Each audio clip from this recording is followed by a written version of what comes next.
Energy के बारे में ये कहा जा सकता है कि उसके अंदर कितनी कैपेसिटी है काम करने की, कितनी एबिलिटी है, उसको हम एनर्जी बोलते हैं। ठीक है, तो ऐसा unit of energy is joule and the CGS unit is अर्ग। तो ऐसा यूनिट जो होती है अर्ग, ERG, अर्ग, CGS तो it has several forms like mechanical energy, sound energy, heat energy etcetera. बहुत तरीके की एनर्जीज होती हैं, जैसे mechanical energy, sound energy, heat energy, ये अलग अलग तरीके की एनर्जीज होती हैं। लेकिन हमको जो करना है यहाँ पर, हम करेंगे मैकेनिकल एनर्जी। मैकेनिकल एनर्जी जो है वो दो तरीके की एनर्जीज से मिलकर बनती है। काइनेटिक एनर्जी, फॉर एग्जाम्पल मैं स्कूटर पर बैठा हूँ और स्कूटर पर बैठ कर मैं उसकी स्पीड को घूम घूम घूम घूम करता जा रहा हूँ। उसका मतलब क्या है कि वो दिखा रहा है भाई मेरे अंदर बहुत पोटेंशियल है, आपने ब्रेक छोड़ा तो मैं उड़ जाऊँगा यहाँ से। ठीक है, तो ये तो हो गया पोटेंशियल एनर्जी। और अगर उसने ब्रेक छोड़ दिया और चलना शुरू कर दिया, यानी कि अब वो मोशन में, तो ड्यूरिंग मोशन जो उसके अंदर एनर्जी है ना, उसको हम कहेंगे काइनेटिक एनर्जी। तो पोटेंशियल एनर्जी और काइनेटिक एनर्जी दो तरीके की एनर्जीज होती हैं मैकेनिकल एनर्जी। ठीक है, अब आप देखेंगे mechanical energy, the energy produced by mechanical means is called mechanical energy. It has two forms. Mechanical energy जो है, मैकेनिकल एनर्जी की दो फॉर्म्स होती हैं, एक को कहते हैं काइनेटिक एनर्जी, एक को कहते हैं पोटेंशियल एनर्जी। काइनेटिक एनर्जी पर आइए, the energy possessed by a body by virtue of its motion is called its kinetic energy. The energy possessed by a body by virtue of its motion, जब body motion पर रहती है तो उस दौरान जो उसके अंदर एनर्जी रहती है उसको हम काइनेटिक एनर्जी बोल देते हैं। Example, a bullet fired from a gun can pierce a target due to its kinetic energy. एक गन से अगर बुलेट को फायर किया गया तो वो एक टारगेट को पियर्स करती हुई निकल जाएगी। ठीक है, तो क्यों करेगी पियर्स? क्योंकि वो मोशन में है, मोशन में है तो इसका मतलब उसके अंदर काइनेटिक एनर्जी है। अच्छा, अब एक्सप्रेशन देखेंगे, expression for kinetic energy page number 7 पर। एक्सप्रेशन फॉर काइनेटिक एनर्जी,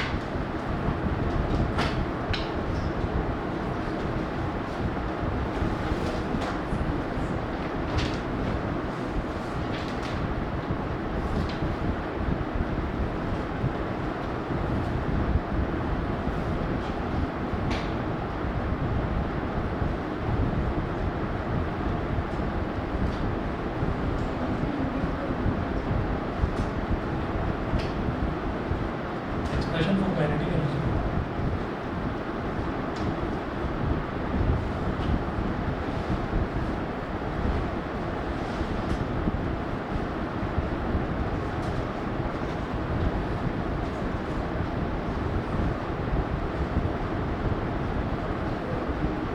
मान लीजिए यहाँ पर कोई बॉल है और इस पर हम ये फोर्स लगा रहे हैं। इनिशियली रेस्ट में तो इसकी वेलोसिटी 0 है और फिर जो है फोर्स हम इस पर लगाते रहे और धीरे धीरे इसकी वेलोसिटी बढ़ती रही और बढ़ते बढ़ते इसकी जो वेलोसिटी है वो हो गई v। इनिशियली इसकी वेलोसिटी 0 थी और बढ़ते बढ़ते फाइनली इसकी वेलोसिटी v होगी।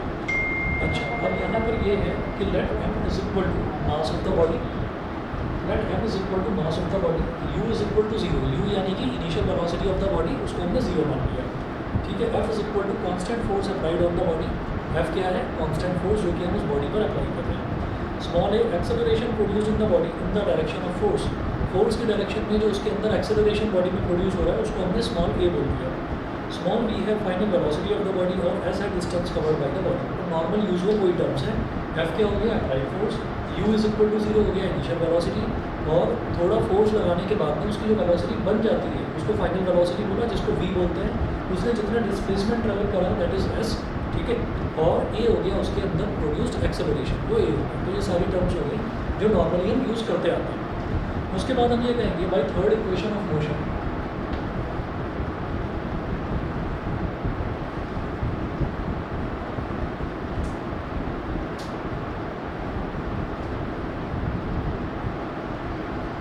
By third equation of motion. Third equation of motion क्या है? v square is equal to u square plus 2as।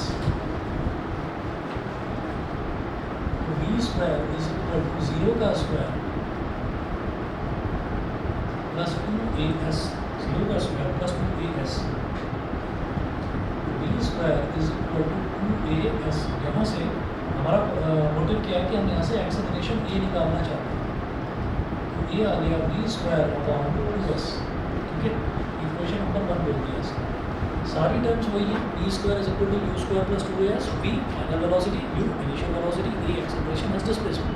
बस एक चीज़ हमने मानी कि हम ये मानकर चल रहे हैं कि इनिशियल बॉडी रेस्ट में रखी हुई थी, इनिशियल बॉडी का जो वेलोसिटी थी वो 0 थी। अच्छा, as the force and displacement are in the same direction, so the work done is force इस डायरेक्शन में लगा रहे हैं, फोर्स भी इसी डायरेक्शन में लगा रहे हैं और बॉडी भी इसी डायरेक्शन में डिस्प्लेस हो रही है। Therefore W is equal to F into S. वैसे फोर्स और डिस्प्लेसमेंट ऑपोजिट डायरेक्शन में जब एक्ट कर रहे थे तो माइनस एफ एस, तो माइनस एफ एस हो जाएगा। हाँ, और उसका एग्जांपल वो पुलिस सिस्टम है ना कि पुलिस सिस्टम। और आपको ये पता भी होगा कि एफ एस क्यों बोल रहे हैं, क्योंकि फोर्स भी इसी डायरेक्शन में, डिस्प्लेसमेंट भी इसी डायरेक्शन में, तो दोनों के बीच में एंगल कुछ नहीं बन रहा, 0 डिग्री है। और होता क्या है, F vector dot S vector, जिसको बोलते हैं एफ एस कॉस थीटा, और थीटा 0 है तो F S cos 0, cos 0 is 1, तो इसलिए एफ एस हो गया। अपोजिट डायरेक्शन में होते हैं तो F S cos 180, same direction. ये सेम डायरेक्शन।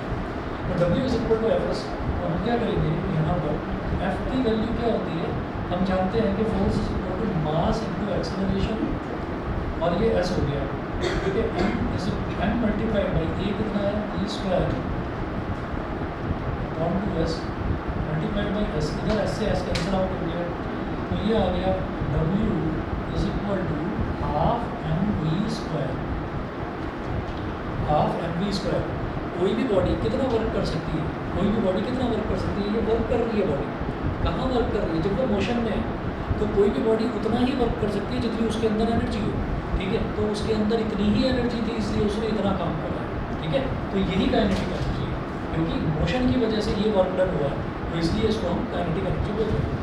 देखिएगा, this work done appears as kinetic energy की ऑफ द बॉडी, यही जो वर्क डन है ये काइनेटिक एनर्जी से ही आया है ये वर्क डन, इसीलिए ये कहा जाता है एनर्जी की यूनिट भी जूल होती है, वर्क डन की यूनिट भी जूल होती है।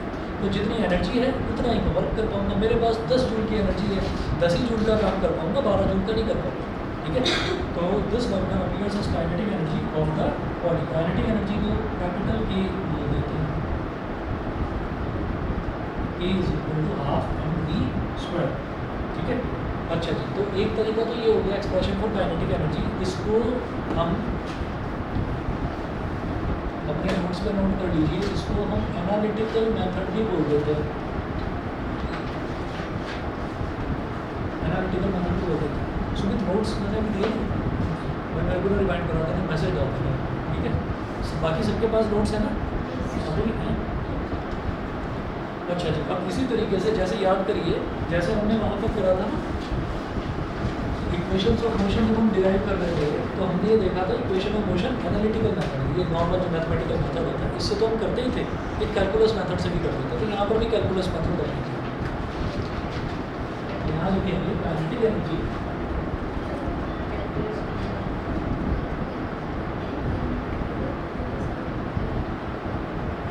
Bye kinetic energy by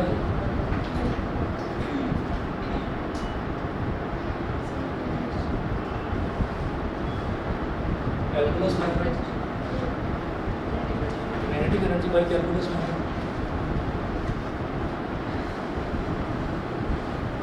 Consider a body of mass m. Consider a body of mass m initially at rest. A force F vector applied on the body produces a displacement ds vector in its own direction, यानी कि theta is equal to 0।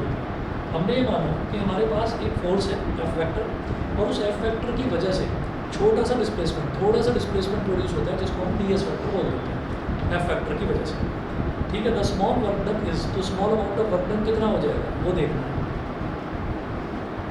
तो dW is equal to F vector dot ds vector, dW is equal to F vector dot ds vector, ठीक है। तो अब जरा देखिएगा F vector dot ds vector, तो हमने ये देखा कि जिस डायरेक्शन में फोर्स लगा रहे हैं हमारा डिस्प्लेसमेंट भी उसी डायरेक्शन में है, ठीक है। तो डिस्प्लेसमेंट भी इसी डायरेक्शन में और फोर्स भी इसी डायरेक्शन में, तो दोनों के बीच में एंगल कुछ बन ही नहीं रहा है, इसका मतलब दोनों के बीच में एंगल 0 डिग्री है, 0 डिग्री है। तो यहाँ लिख देंगे A vector dot B vector होता है A B cos theta, F vector dot D S vector होगा F D S cos theta, यानी कि cos 0 degree, cos 0 degree is 1, तो ये सिंपली एफ डी एस हो गया, D W is equal to F D S, ठीक, आगे चलेंगे। इसको बोल दिया हमने equation number 1, dw is equal to mds। This is equation number 1। According to Newton's second law of motion, F is equal to ma। Newton's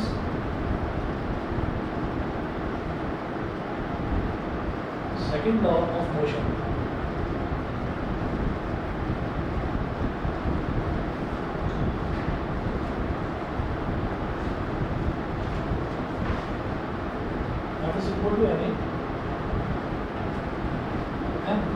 और acceleration का formula क्या होता है? एक्सेलरेशन होता है dv by dt।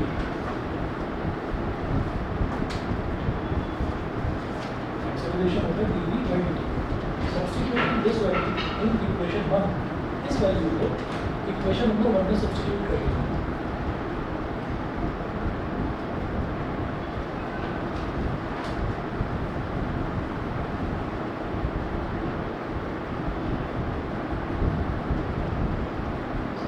This value in equation 1, तो dw is equal to f की जगह आप लिखेंगे m dv बाई dt। ये तो हो गया f तो हो गया m dv बाई dt, और ds को ऐसे लिख दिया। अच्छा, तो और जरा देखिएगा, मैं इसको ऐसे कर दूंगा m ds बाई dt, इसको ऐसे लिखो ds by dt into dv। ऐसे लिखा जा सकता है ds बाई dt। ds का मतलब हो गया small amount of displacement, small amount of time. तो डिस्प्लेसमेंट अमाउंट टाइम तो v ही होता है ना, तो ये v हो गया। ds बाई dt v होता है। ds छोटा सा डिस्प्लेसमेंट, dt छोटा सा time. Displacement upon time is velocity, तो वेलोसिटी आ जाएगा dw is equal to mv dv, mv dv। The total work done to increase its velocity from 0 to v is given by। अब हम ये जानते हैं कि उसकी वेलोसिटी हम कहाँ से कहाँ तक, ऑब्जेक्ट जो भी है, इस ऑब्जेक्ट की वेलोसिटी हम बढ़ा रहे हैं, 0 से v कर रहे हैं उसकी velocity. Initial velocity 0, final velocity v, ऐसा करते हैं। तो total work done to increase its velocity from 0 to v is given by w is equal to integration of dw। ठीक है, आप ये देखिएगा इंटीग्रेशन का एक फॉर्मूला बताया था मैंने आपको, integration of dx is equal to x होता है। एक तो ये, और एक फॉर्मूला ये बताया था इंटीग्रेशन ऑफ x की power m dx is equal to x की power n plus 1 upon n plus 1। भाई बाकी सारे फॉर्मूले याद हो या ना हो, बस ये दोनों याद रखिए। और इसके अलावा इंटीग्रेशन में मैं ज़्यादा टेंशन नहीं देने वाला आपको, ठीक है, बस इतना ही आपको करना होगा। ठीक, तो देखिए जैसे dx का इंटीग्रल करते हैं तो x आ जाता है, वैसे dw का इंटीग्रल करेंगे तो w आ जाएगा। अब इंटीग्रेशन ऑफ dw, तो dw की वैल्यू डालेंगे mv dv, यहाँ लिखेंगे इंटीग्रेशन dw की जगह आप लिखेंगे mv dv।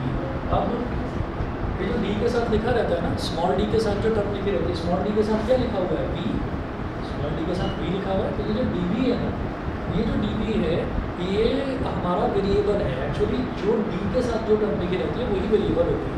ठीक है, तो वेरिएबल v है, v वेरिएबल है मतलब v वैरी कर रहा है, मतलब चेंज कर रहा है। कहाँ से कहाँ चेंज कर रहा है? 0 से v तक जा रहा है।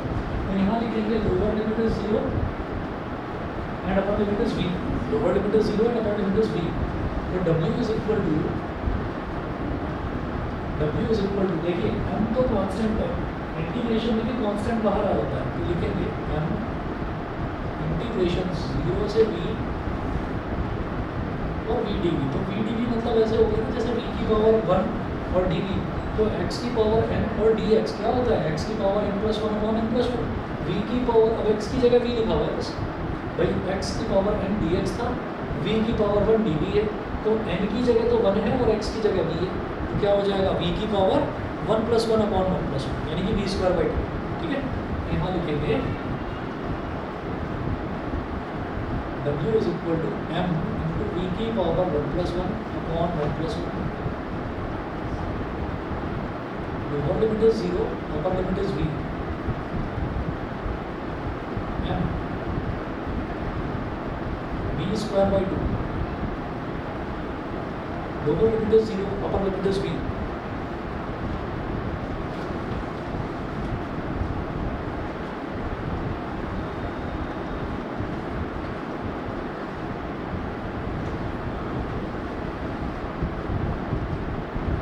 W is equal to M. पहले क्या करते हैं, जो भी वेरिएबल था, वेरिएबल v है, तो वेरिएबल की जगह अपर लिमिट डालेंगे, तो v की जगह v लिख देंगे तो v स्क्वायर बाई टू, फिर माइनस वेरिएबल की जगह लोअर लिमिट डालेंगे तो 0 स्क्वायर बाई टू। तो W is equal to M v square by two minus 0, तो W is equal to M v square by two, तो W is equal to half M v square. फिर वही चीज़ है कि this work done is stored as kinetic energy the system, ठीक है, K is equal to half M v square. तो वही लिखेंगे यहाँ पर लास्ट में, देखिए वही है, this work done appears as the kinetic energy of the system. इसी को हम काइनेटिक एनर्जी के तौर पर बताएंगे। तो K is equal to half M v square हो गया। हाँ जी, ऑनलाइन वाले बच्चे बताएं, दोनों को क्लियर है? युविका, विराज बताइए क्लियर है?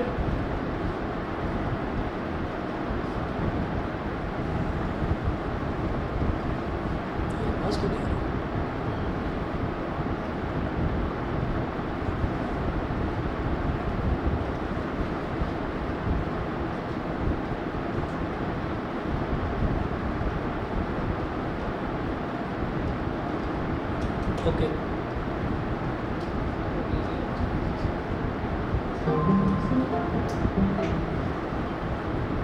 चलिए जी अगला टॉपिक देखते हैं, relation between kinetic energy and linear momentum. Relation between kinetic energy and linear momentum. Okay Viraj, ठीक है।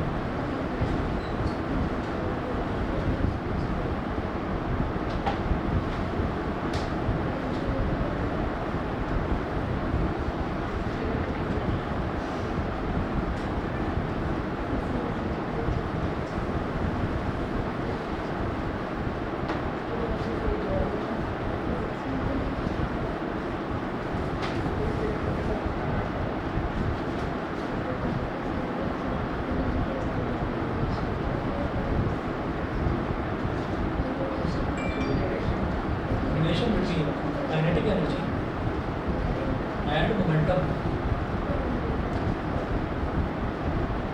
देखिए ये वाला टॉपिक भी आसान है।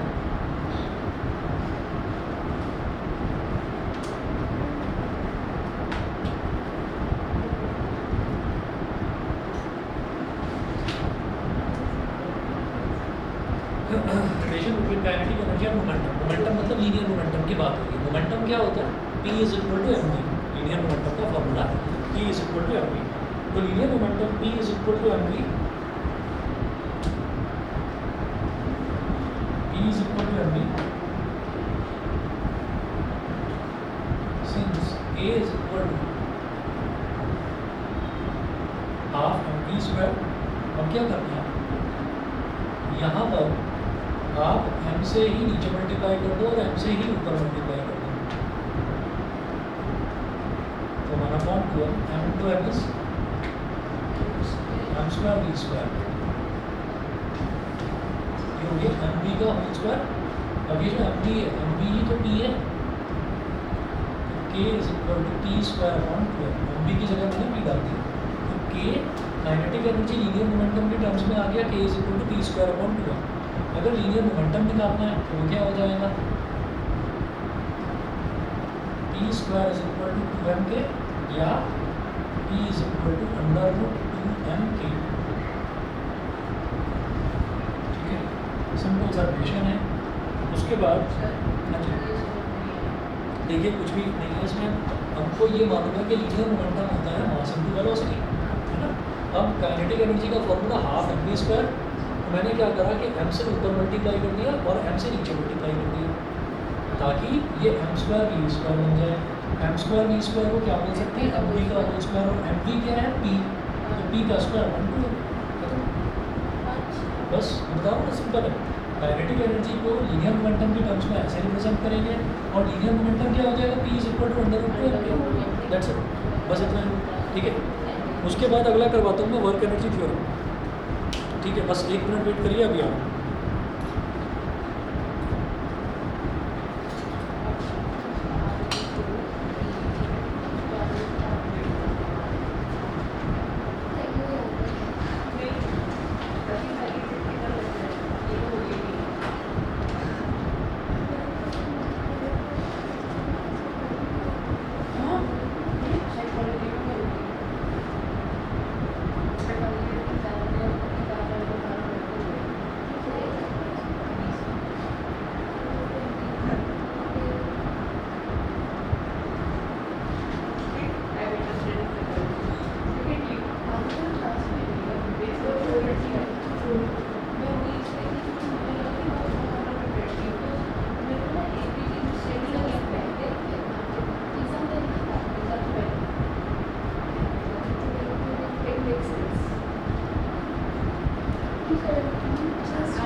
नहीं मैं अगर इसके पीछे किसी को ये पीछे वाले को मैं सब बता सकती हूँ। उनके पास से कोई 5 साल का दूसरा अरे मूवी तो पीछे वाला है उनको वो दिस इसके आगे से मुझसे कहा अब एक्सचेंज करेगा तो मैं तो मुझसे नंबर से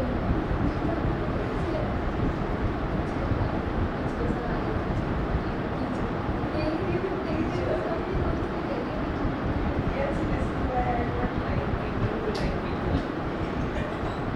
I don't know why this is.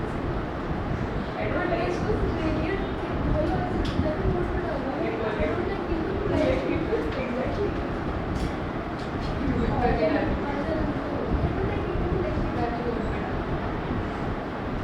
you have the audacity to open your own front door, please get lost. मेरी भाई ने मुझे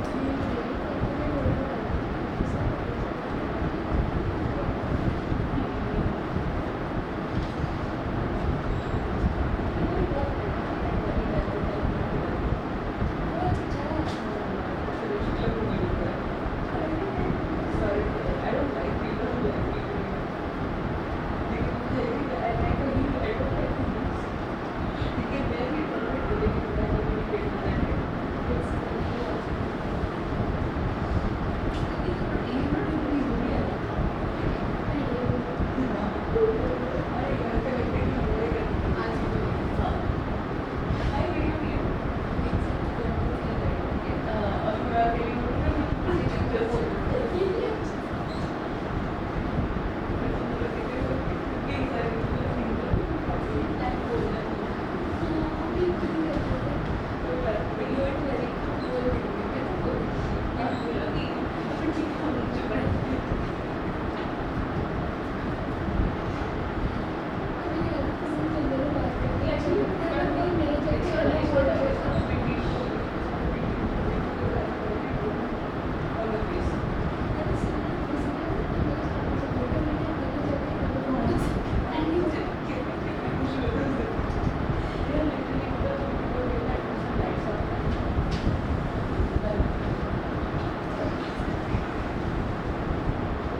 चलिए जी अगली थ्योरम देखते हैं, वर्क एनर्जी थ्योरम।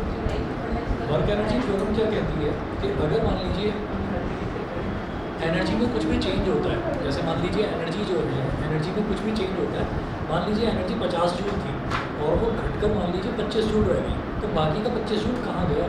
बाकी के 25 जूल का वर्क हो गया, वो वर्क में खर्च हो गई। ठीक है, तो इस तरीके से हम ये कहते हैं कि ये वर्क एनर्जी थ्योरम होती है कि change in energy is equal to work done. ठीक है, और अगर ये होता है कि भाई वर्क डन में क्या क्या चेंज हुआ है, तो change in work done is equal to energy, ये चीज़। ठीक है, तो अब देखते हैं जरा इसमें क्या है।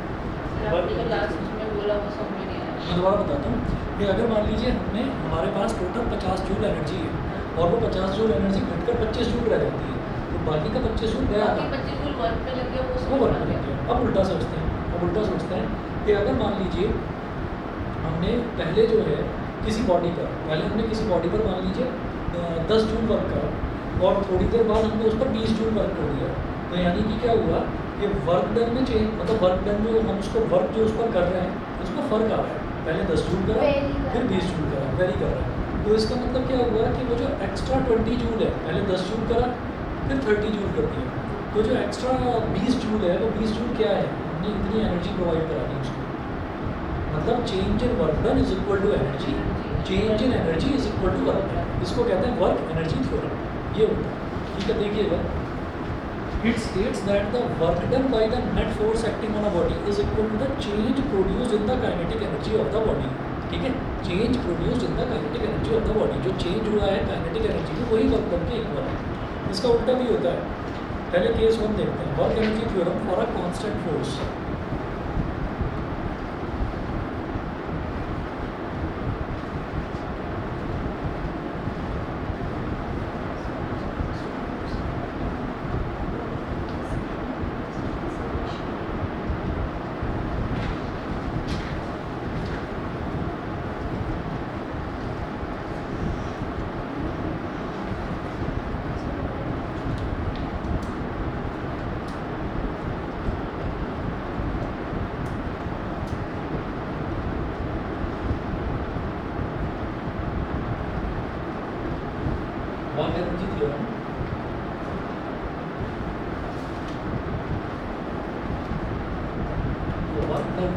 Equal to change energy, change in energy, ये वर्क डन होता है। उसके बाद देखिएगा दो अलग अलग केसेस देखते हैं। पहला केस है case first, work energy theorem for a constant force, जब हमारी फोर्स कांस्टेंट है।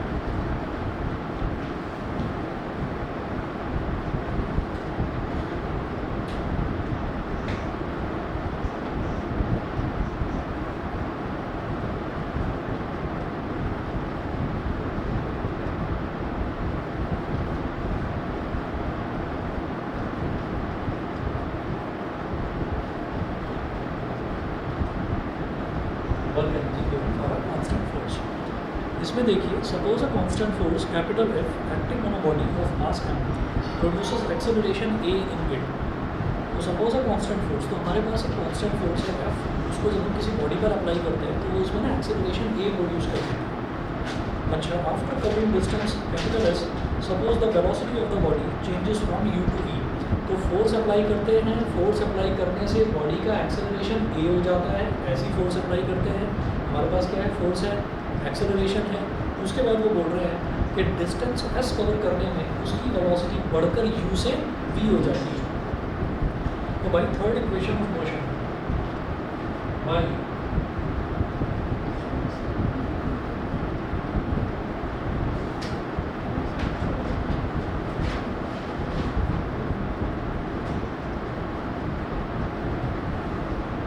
third equation of motion, v square is equal to u square plus 2s, u square को करते हो v square minus u square is equal to 2s। उसके बाद क्या करें, multiplying both sides,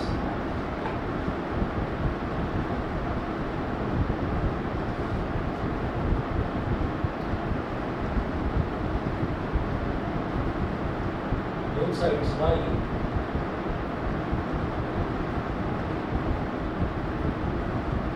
multiplying both sides by half m v square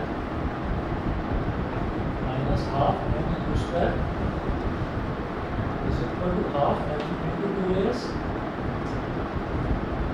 देखिए 2 से 2 cancel out हो गया यहाँ पर, और इधर हाफ एम वी स्क्वायर क्या हो गया, फाइनल काइनेटिक एनर्जी, फाइनल के ही, ठीक है। आप समझ रहे हैं, क्योंकि मैं फाइनल वेलोसिटी यूज़ कर रहा हूँ तो हाफ एम वी स्क्वायर हो गई फाइनल काइनेटिक एनर्जी, क्योंकि मैंने फाइनल वेलोसिटी यूज़ करी है। अब अगर इनिशियल वेलोसिटी यूज़ करें तो ये क्या हो जाएगा, initial kinetic energy, initial kinetic energy, और ये हो गया M A S, M A यानी कि mass into acceleration. Mass into acceleration को क्या बोलते हैं, F to S. Final kinetic energy को लिख देंगे के एफ, इनिशियल काइनेटिक एनर्जी को लिख देंगे के आई। तो final kinetic energy minus initial kinetic energy क्या हो गया, चेंज इन काइनेटिक एनर्जी, और एफ इनटू एस क्या हो गया, वर्क डन। ये हो गया this proves the work energy theorem for a constant force. तो वर्क एनर्जी थ्योरम हो गई फॉर अ कांस्टेंट फोर्स, अगर फोर्स हमारी कांस्टेंट है यानी कि एफ फिक्स्ड है। अब हम बात करते हैं force work energy theorem for a variable force, case second.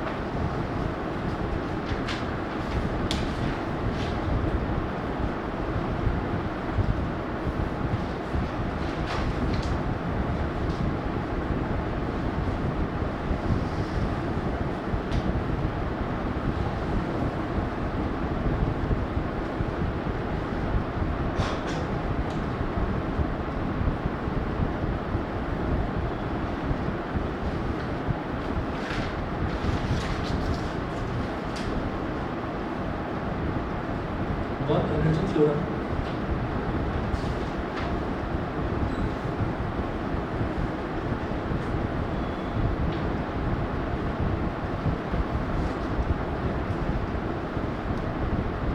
For a variable force.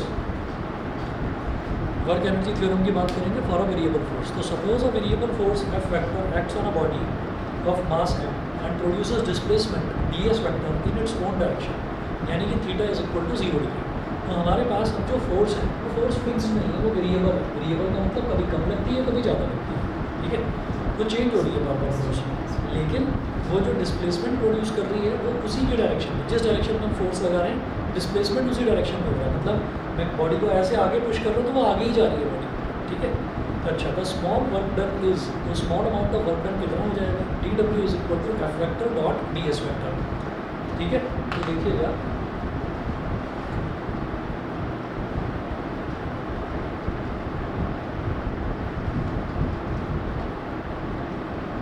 D W is equal to F vector dot D S vector, ये हो गया।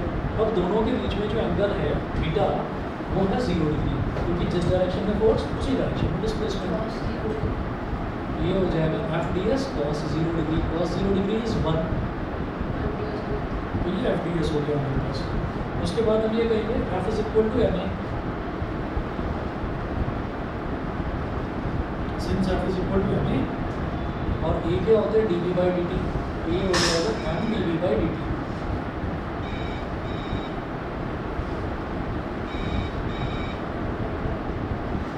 M D V by D T, therefore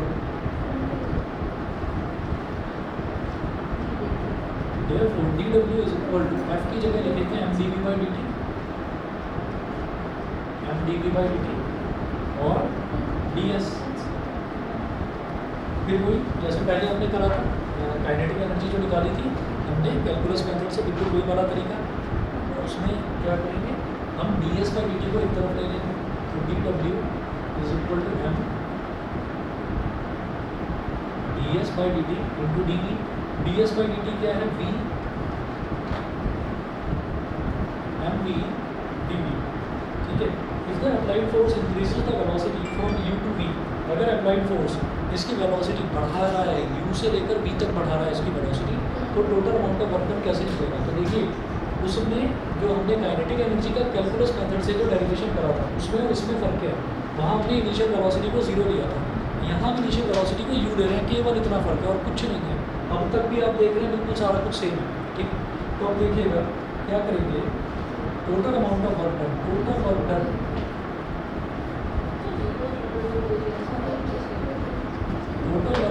will be, total work done will be W is equal to integration of dW is equal to integration of MV dV, ठीक है।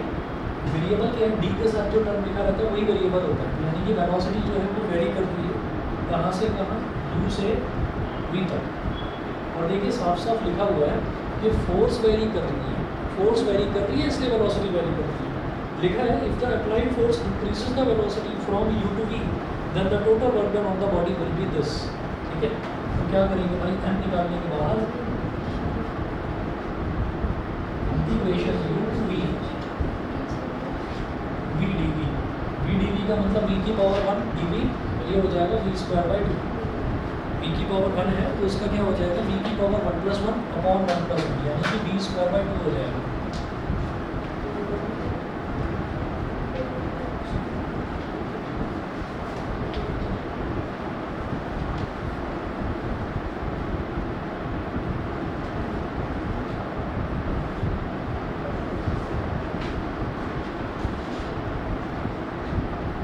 W is equal to m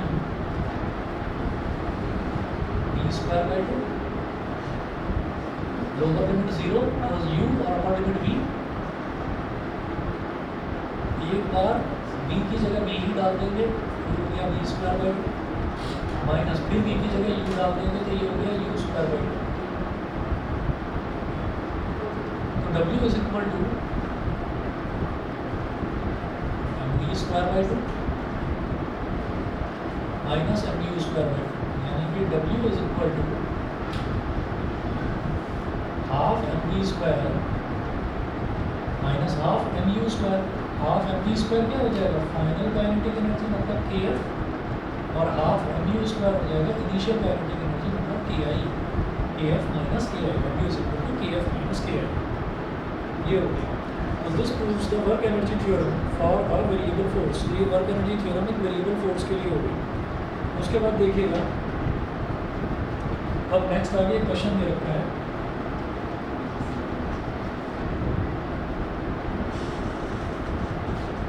देखिए क्या दे रखा है, a toy rocket of mass 0.1 kilogram, ये एक toy rocket है, खिलौने वाला रॉकेट है। A toy rocket of mass 0.1 kilogram has a small fuel of mass 0.02 kilogram, which it burns out in 3 seconds. Starting from rest on a horizontal smooth track, it gets a speed of starting from rest on a smooth horizontal smooth track, it gets a speed of 20 meters per second. After the fuel is burnt out, what is the approximate thrust of the rocket? What is the approximate thrust of the rocket? What is the energy content per unit mass of the fuel? Ignore the small mass variation of the rocket during the fuel burning. During the fuel burning, मतलब इन्होंने क्या बोला कि 0.1 kilogram का तो rocket है, rocket का मास जो है वो 0.1 किलोग्राम है।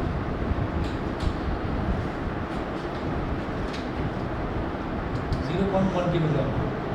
उसके बाद वो कह रहे हैं कि has a small fuel of mass 0.02 kilogram, तो उसके पास 0.02 किलोग्राम उसमें फ्यूल भी पड़ा हुआ है, which it Burns out in 3 seconds.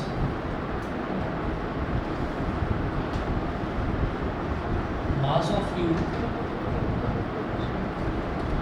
is equal to 0.02 kilogram.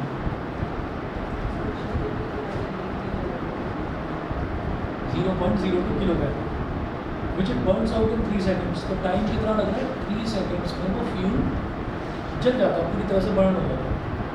Starting from rest on a horizontal smooth track, it gets a speed of 20 metre पर second after the fuel is burn out. ठीक है, rest rocket से एकदम से ये समझ में आता है कि शायद वो ऊपर ही उड़ेगा, ठीक है, लेकिन उन्होंने बोला कि हॉरिजॉन्टल ट्रैक पर चल रहा है। अच्छा, तो स्टार्टिंग फ्रॉम रेस्ट यानी कि इनिशियल वेलोसिटी 0 दे रखी है, इनिशियल वेलोसिटी 0 है, और जो फ्यूल पूरी तरह से जल रहा है यानी कि पूरी तरह से फ्यूल यूज़ हो गया, तो उसकी फाइनल वेलोसिटी हो गई 20 मीटर पर सेकेंड।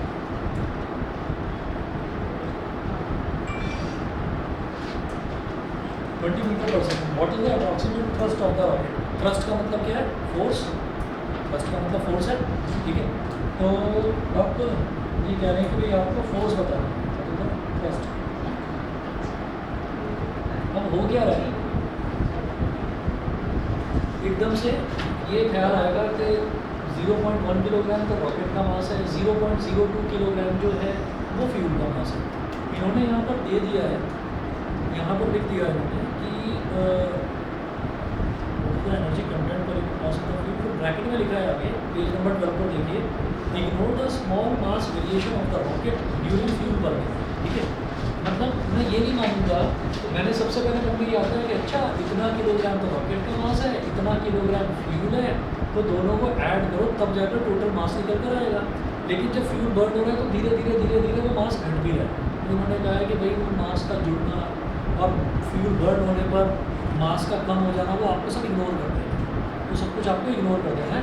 तो इसका मतलब फ्यूल है वो चुपचाप से भैया फ्यूल टैंक पर पड़ा हुआ, उसकी चीज़ छोड़ो, आप सिर्फ रॉकेट के मास पर कंसनट्रेट करो।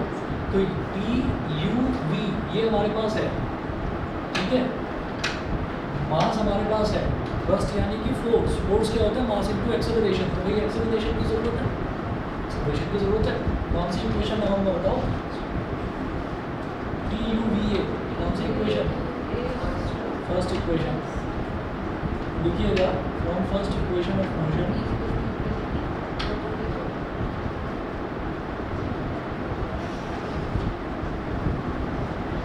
U प्लस ए, तो V कितना है 20, U कितना है 0, A इंटू 3,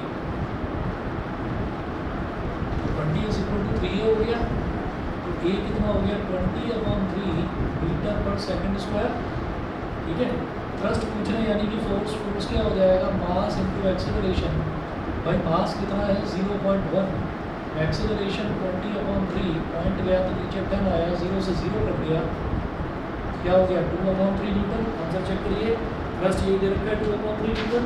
उसके बाद वो क्या बोल रहे हैं कि what is the energy content per unit mass of the fuel. तो आपको एनर्जी कंटेंट बताना है per unit mass of the fuel. अच्छा, तो एनर्जी कंटेंट कैसे निकालेंगे, 0 से V तक जो इसकी वेलोसिटी हुई, 0 से V तक जो इसकी वेलोसिटी हुई, अच्छा उसकी तो जरूरत ही नहीं, मास है, velocity half M V square करके काइनेटिक एनर्जी निकाल लेंगे, ठीक है।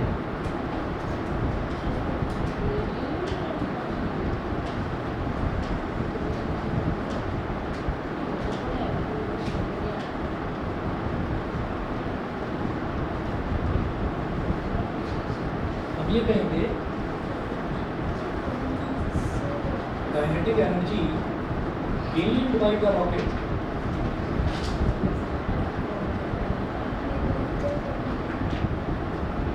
गेन्ड बाय द रॉकेट को क्या हम सिंपली काइनेटिक एनर्जी भी बोल सकते थे।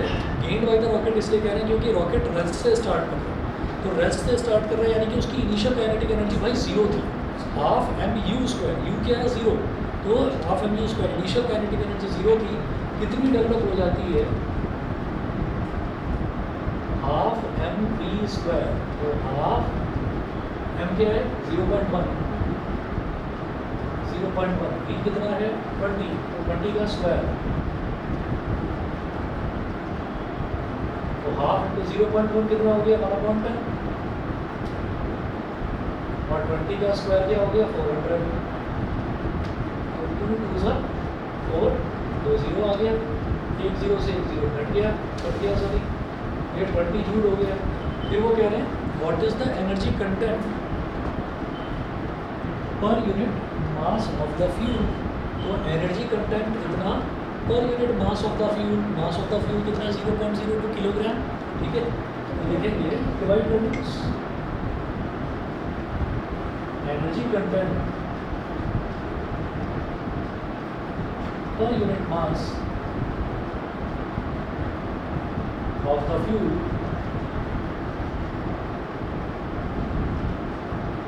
is equal to energy upon mass of the fuel। ठीक, एनर्जी कितनी है 20 जूल और मास कितना है 0.02 किलोग्राम। पॉइंट क्या आया ऊपर 100 आया, तो 10 into 100 is 1000, ऊपर जूल है नीचे क्या था किलोग्राम, 1000 जूल पर किलोग्राम, बस ठीक है। बाकी के क्वेश्चंस ट्राई करिएगा या वर्क एनर्जी थ्योरम पर है, नहीं तो मैं करवा दूंगा नेक्स्ट क्लास में, ठीक है जी। इतना करिए बस।